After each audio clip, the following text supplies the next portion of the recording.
Həyat çox maraqlıdır və mənim yenə də ona sualım var. Deyilənə görə itirmədən heç nə qazanılmaz. Və biz insanı aldadan da elə budur. İtkiləri müqəddəsləşdirib onları məna kimi satmaq.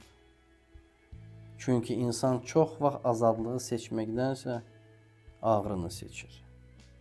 Çünki onu tanıyır. Qorxu düşüncəni rahatlıqla əvəz edəndə həqiqət artıq təhlükəli olur. Və biz yenə də başa düşmürük ki, cənnətdə belə ölüm istəyir. Və burada mənim sualım yaranır. Ölümü istəyən cənnətdir, yoxsa yaşamağa cəsarət etməyən ağlımız?